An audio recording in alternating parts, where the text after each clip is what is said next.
So good afternoon. As always, today's lecture is being recorded, will be posted after class today.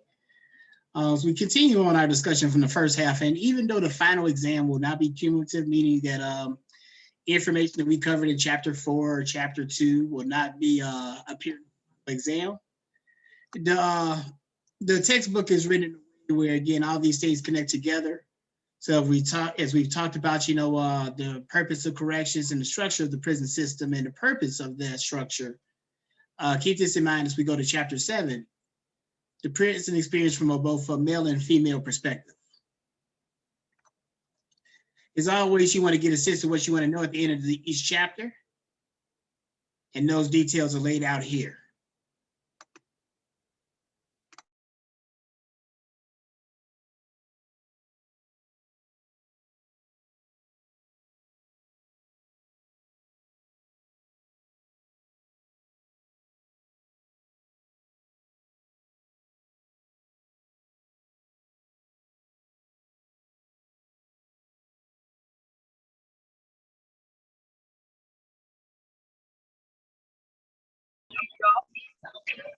It's like you keep knocking me out of class. It's like, oh.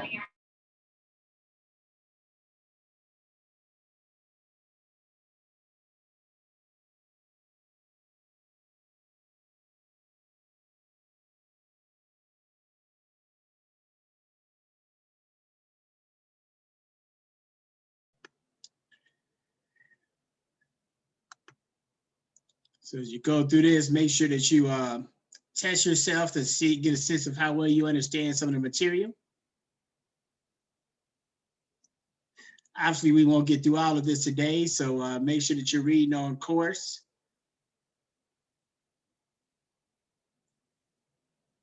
You should have at least some of this information read already and starting today's class. If by some chance you're behind, get caught up to speed as quickly as you possibly can. So we want to be able to describe the the classification and institutional security. We talked about before how not all prisoners, commit similar types of crimes and are not all this, as a result, similar dangers to society. So that requires different levels of classification and institutional security, whether it be a medium, maximum security level. You want to be able to explain the changes. Muhammad? Yes. I'm sorry to cut you off. It's like, are you sharing your screen? Because I can't see it. Yes, I'm sorry. Can you I see don't it know all? if it's my connection. Can you see I Malik? saw it in the beginning I don't see Malik, but when you were sharing it the first time, I saw the screen. I can't see it no more. It's probably my connection. Okay, because I do see you popping in and out, so I don't know if that's Yeah, my connection is knocking me in and out. Okay, I'm gonna reshare it and see if that helps. Okay, I see it now. Thank you. Okay, no worries. Do you see it, Malik? I see it. Okay, cool, beans. Okay, thank you for letting me know. So yeah, you want to be able to describe the relationship between classification and institutional security. We talked about in the chapter on prisoners' rights, there's a balance between the rights for prisoners, but also making sure that the prison itself is kept secure and the guards are kept secure. So we're going to talk about that in this chapter. We'll talk about the change in structure of prisons and how some of the things you want to consider are the gains within there, racial tensions, contraband, meaning like drugs and weapons that people actively try and sneak in, and even sex in the prison, both hetero and homosexual. We want to be able to explain the reasons for prison violence. And again, I'm depending upon where your career takes you, I'm not sure how much you may want to work in a prison, but these are things you definitely want to consider, particularly like if you are in a management position in a prison, if there are things you can do to be able to predict violence and to be able to combat violence within the prison. One of the things we're going to talk about, we'll probably get to this on Wednesday and into Monday. Some of the things as it relates to women in prison are the fastest rising prison population in the country is Black women. So we want to look at that as well. and how that's affecting the structure of the prisons. You want to identify the serious issues of healthcare in women's prisons, as we talked about, before with the rising cost of prisons. Part of the, concern about the cost is that, you have to pay for people's healthcare. And women have some unique healthcare issues that don't affect men that are going to be required attention. So we're going to talk about how that's provided for within these environments. And then finally, we want to be able to articulate the changing roles and challenges of correctional officers within the prison itself. So initially, these were viewed as total institutions, meaning that by and large, all of your connections with the rest of the world, with the outside world, were going to be eliminated.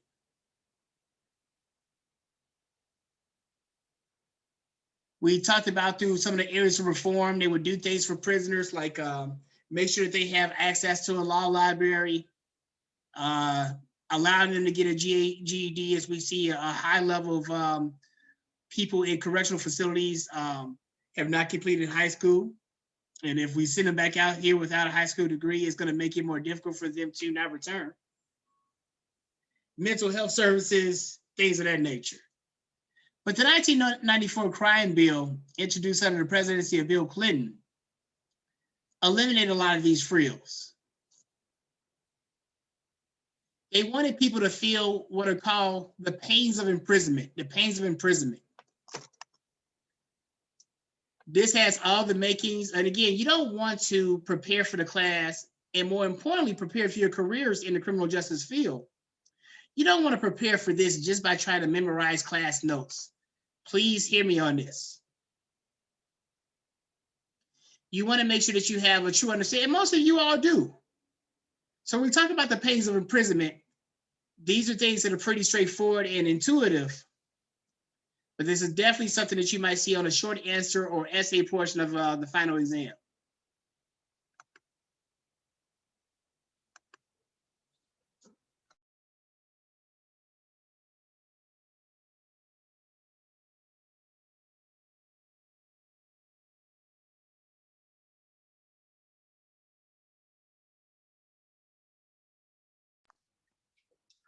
Have you been looking at the singers, what we've been doing, Dr. Muhammad?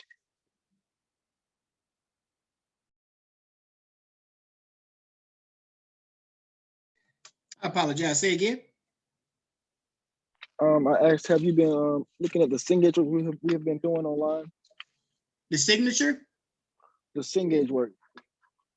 I have not yet, but I'll check it out for sure. Okay.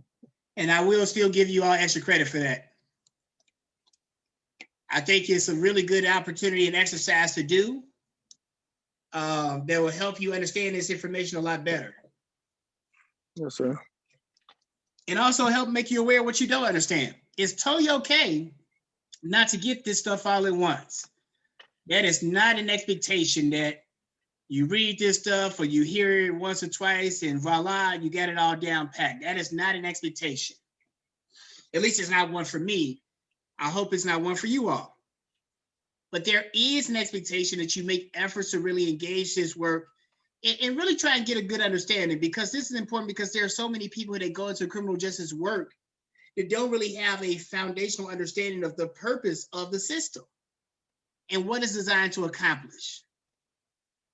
And again, that makes it puts us in a more dangerous position where people that probably should be locked up are not, or don't get the kind of sentences that they deserve. And meanwhile, we waste a lot of money locking up people that are not huge threats to society. But whether you're a minor threat or a major threat, the pains of imprisonment include the loss of liberty, the loss of readily available goods and services. So the food and water there. Again, we have a right. You have a right to be fed each day. We ain't gonna put you in prison and just starve you. But unless you deal in root and they take you to Burger King or something, you ain't finna be getting no real good food for the most part. Again, part of the pain of imprisonment is you lose access to that kind of stuff. Chick-fil-A, Chipotle, Sesame Chicken, your mama's favorite meat, the favorite thing that your mama made you. All that's over. You lose the access to heterosexual relationships. Again, we say heterosexual relationships, as we'll talk about. There is a high proportion of homosexual relationships in prison. But heterosexual relationships, that's another thing that you lose access to. You lose autonomy, meaning that you don't just get to do what you want when you want to do it. Wake up now. Open up this cell. No, you don't get to eat lunch when you feel like you got to eat lunch right now or you ain't going to eat. And then finally, a loss of personal security. That you're not as safe from external threats from others. And you don't have the kind of privacy rights as we talked about that, you do outside. So again, like I said, most of these make sense in terms of the things that people are aware of and conscious of, and why, Malik, you and I are going to do everything we can to stay out of prison. That these are the kind of things that, we want to avoid, that these are the things that you lose. So be very specific with that if you see it on a short answer portion of a midterm or a quiz. So when you come into prison, they're looking at they take a classification profile. And this classification profile, again, something else that might be testable.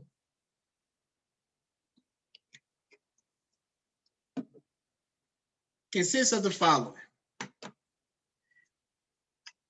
The incoming individual's criminal and social history, their education, their job skills and work history, whether or not they have a history of substance abuse.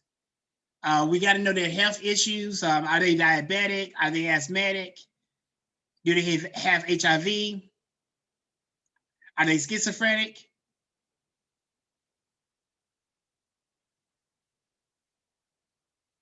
And based upon all that information, the offender is assigned to the most appropriate custody classification in prison. Again, they look at your criminal and social history. Somebody that may have, a long track record of criminal activity will be placed in a different, prison than somebody that might be in have only committed one crime. This is their first offense. And all of this is related to the security of the prison itself.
So obviously this ranges from violent offenders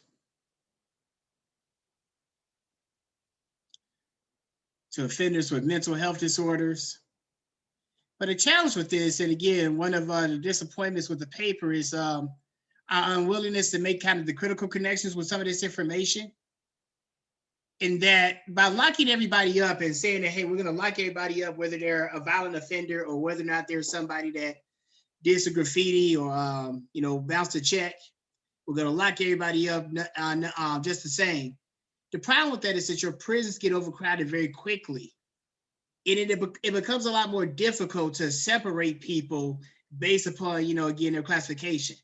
You may have to begin putting people in, where they fit in.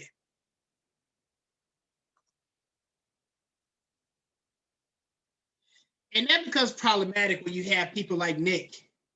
Nick was an inmate, and again, these are very real stories from your textbook that kind of illustrate some of the pros and cons of some of these methods. Again, like, criminal justice is not an easy process. The police, the judges, prosecutors, they all have very challenging jobs. And there's no way that we know, or probably no way that we can construct a system that's going to make everybody happy. But we would like to avoid a system that does, things like, what we saw happen with Nick, where he went in and he had no history with violent offenses. So again, this is somebody that, you get locked up, for marijuana possession, public intoxication, disorderly conduct, all these things, again, you may need to be held accountable for. So I'm not suggesting that you shouldn't go to jail. The question does become, do we lock him up with somebody that, has committed, a string of murders? Nick was asthmatic. He scored higher than average on his IQ test. And it was determined that, he should be placed in an educational program, first earning his GED and then further his educational courses. He had a little bit of drug history and scored high on anxiety. He was eventually, brutally attacked in prison. And often, and in many ways, because he was subjected to individuals that he probably should not have been around. That his criminal background suggests that he should not have been in the type of institution that he was housed in. But in an overcrowded prison system, it's a little bit more difficult to make those kind of considerations. The inmate adjustment process is very challenging. You're stripped, searched, showered, and ultimately assigned to your living quarters. You're treated very inhumanely and harsh. Many, and again, it's why you have to be mindful of the mental health aspect of it, become depressed as reality sets in. You learn that you gotta learn the ins and outs of survival. Survival here in this cage is a lot different than survival skills on the outside, no matter how rough your community may have been. You learn which people can be befriended, which people are you better served to avoid. And very quickly, you become very defensive to avoid becoming a victim. Economic victim, a sexual victim, a victim of gang retaliation.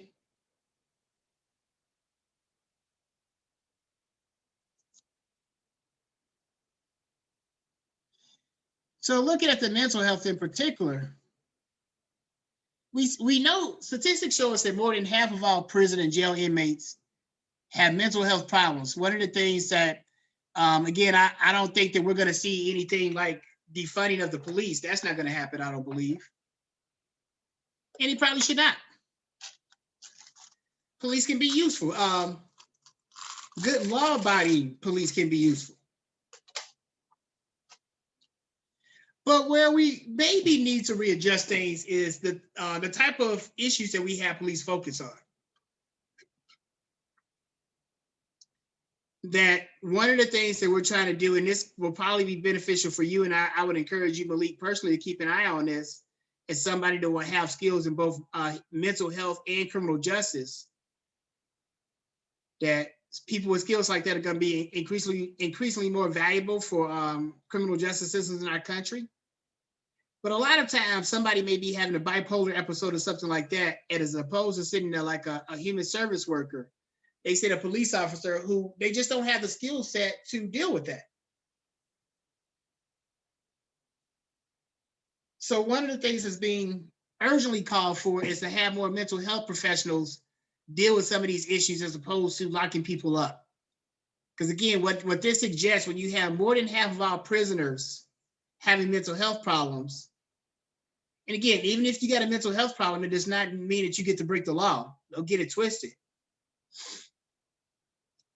But it also begs the question about if prisons are the best places to help correct their mental health issues. And it's hard to argue that prisons are going to help them get more mentally healthy.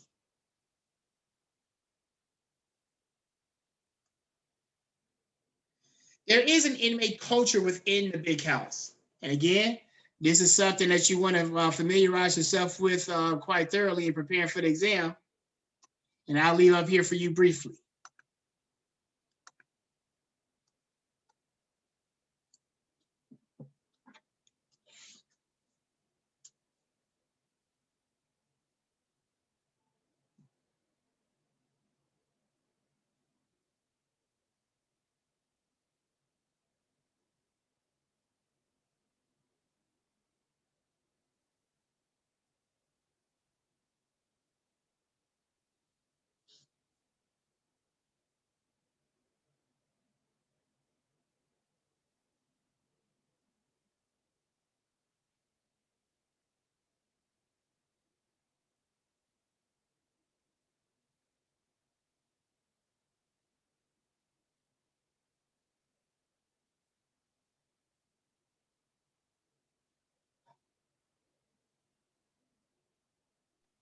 I got it.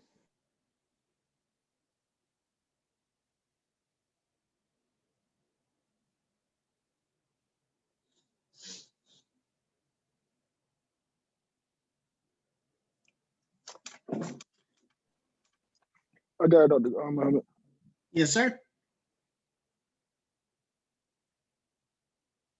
You had a question? No, I said I got it. I didn't hear the Right. first part. You said you didn't me trying to copy it down. I said I got it. Okay, sure. So the first step here, and again, these are for our inmates themselves. Don't interfere with another inmate's interests. Don't rat on the con. Do your own time. You should not exploit fellow inmates. But you can't back down from a fight. You got to be tough. And you should never trust the guards. Again, study this closely as you prepare for the midterm or any pop quizzes that may come up.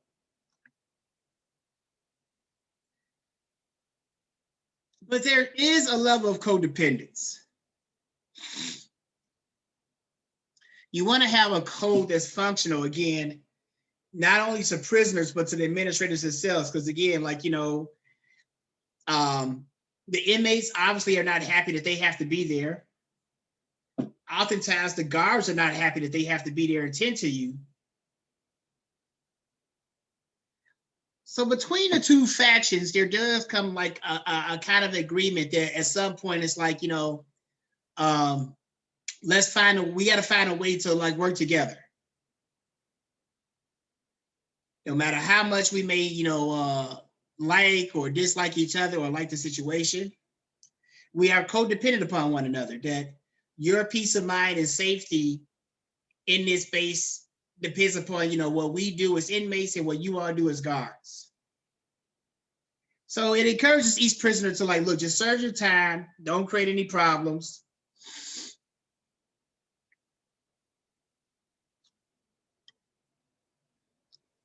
But also, again, maintaining a certain level of self-respect. If you don't do that, and if you allow others to kind of dominate you, it can have an impact in terms of your overall prison experience for however long it may last. When we talk about the mindset that individuals have to go with, this is referred to here as prisonization. Whenever you see a concept in italics, it's something that you want to study very closely. And it's basically where, again, the norms, we talk a lot about socialization, and this is learning the norms and values of a given society, learning the norms and values of a given society that you live in. That those norms are going to be vastly different than the norms in prison. So you have to kind of mentally assimilate to this environment. Otherwise, you're gonna go crazy and be depressed. This includes learning the prison language, taking on the habits of other prisoners, engaging in some forms of deviant behavior that you may not necessarily have, like, co-sign on the outside, but in here, the coach is a little bit different.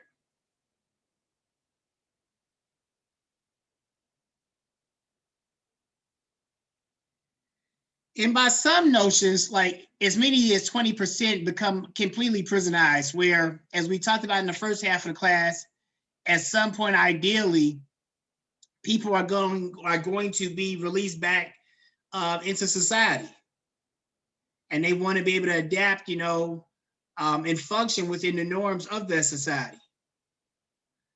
But according to Clemmer, as many as 20% have been completely prisonized, making it difficult when you actually get out.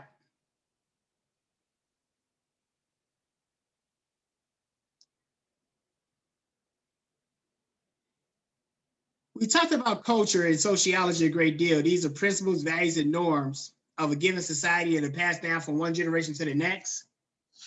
But we also have many different subcultures, and prison subculture is one. And there are 4 theoretical perspectives or models that attempt to explain prison culture. Again, a theory tries to explain cause and effect. So these are different theories about how and why an individual becomes prisonized.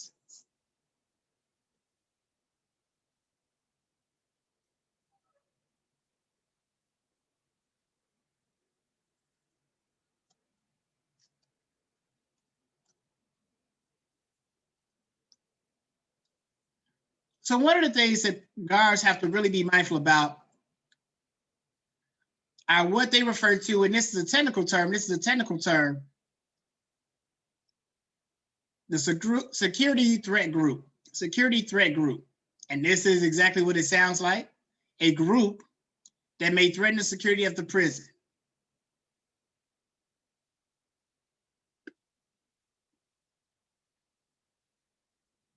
And most of the time, this falls under the parlance of street gangs. These are critical elements of almost every prison in America today, and particularly in certain locales. It is vitally important that if you're working in a prison, or again, ideally managing a prison, that you understand the gang affiliation and breakdown within your walls.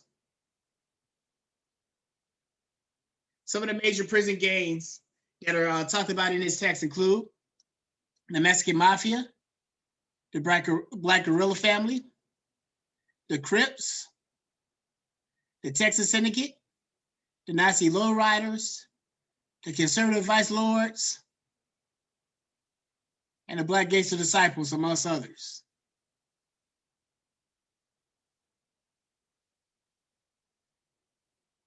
You will be tested on your awareness and knowledge of some of these gangs, so study them closely.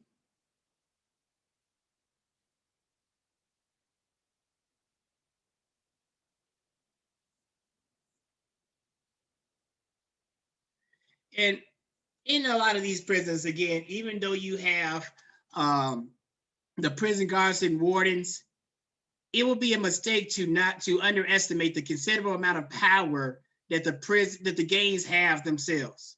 So here in Illinois, for example, a guard comments, quote, "We felt that we had to stay on their good side or they would take the lid off the prison."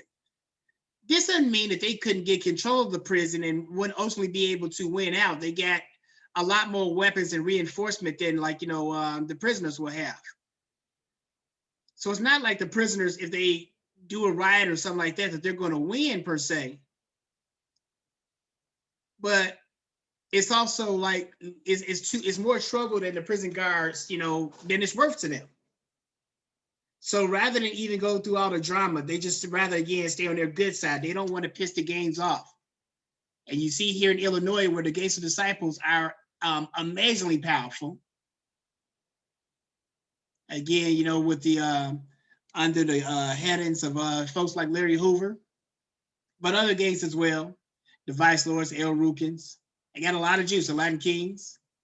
You got Chicago Mafia Dons up in there. Like, so you got a lot of groups with a lot of pull. And if you're a guard making like, 25, 30K a year, and you know that these people can like, they ain't got to wait for you in the prison. They can get you on the outside. And if you understand that, and they can make your work more difficult on the inside of the prison, it's just not a calculation that a lot of guards are prepared to make. We talked about the danger about contraband, and we'll get ready to close here in a couple of minutes. This refers to any, and again, make sure you know the definitions, but please do not just try and memorize.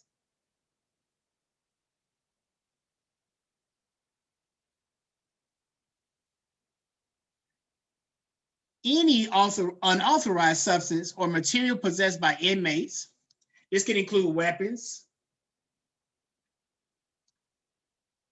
most notably drugs, alcohol beverages, prohibited appliances. So you ain't supposed to be having no cell phone. You're not supposed to be having no laptop. You're not supposed to be having certain types of clothing. But a lot of people get them.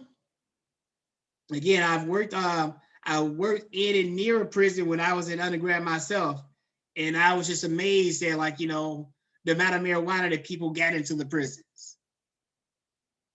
And that was just during daylight hours. So again, as you know, I'm sure you're aware there are people who got like, cell phones,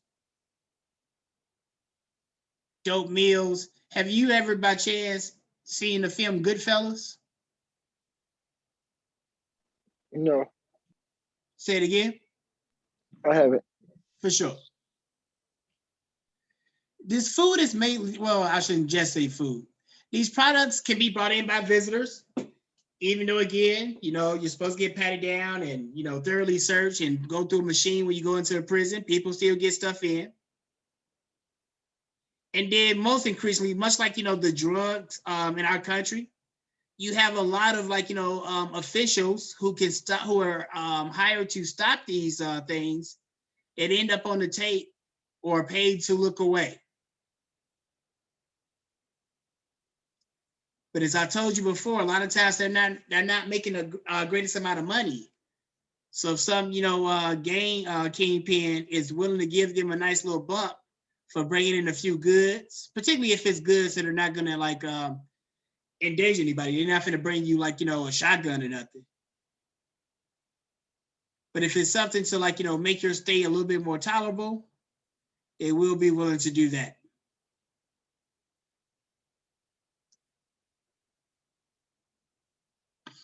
One thing real quick, I'm sorry, you see there towards the end, when we talk about, how technology is changing all the time, that there have been cases of people using drones to drop things into prisoners.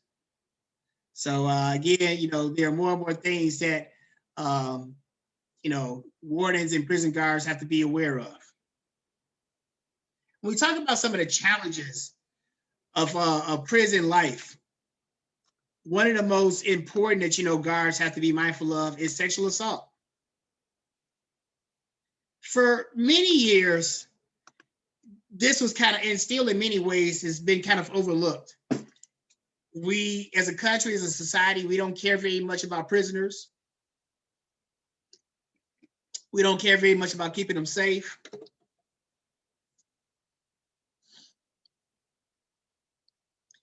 So if some dude gets like, gang raped in prison by, another gang,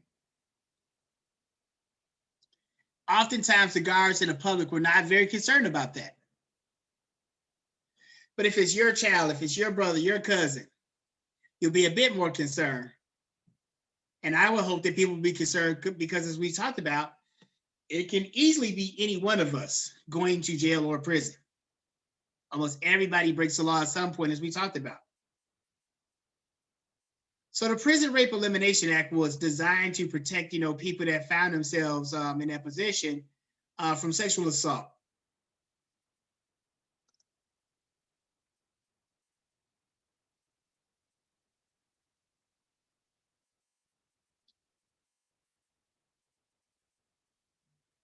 I'll begin I'll begin talking about, women in prison today, and we'll conclude with this on Wednesday. Whereas I talked about in the beginning, we see that women, particularly Black women in America, is the fastest growing prison population. Before 1960, this was not true. There were few women that were in prison. This began to spread, even though not to a point where you could have a lot of independent institutions. A lot of the female facilities will be attached to male ones. But as we go through time, we see that more and more female prisons were being built. And a lot of them have been in prison through the war on drugs. And we'll talk about that beginning on Wednesday. As always, make sure that you follow the syllabus to see where you should be at in the reading and get yourselves there as quickly as possible. Writing assignment 2 is coming up, so I'll be on the lookout for that. And of course, we'll have another pop quiz, our final pop quiz, any day now. So make sure that you stay ready for that as well. You all have a wonderful afternoon.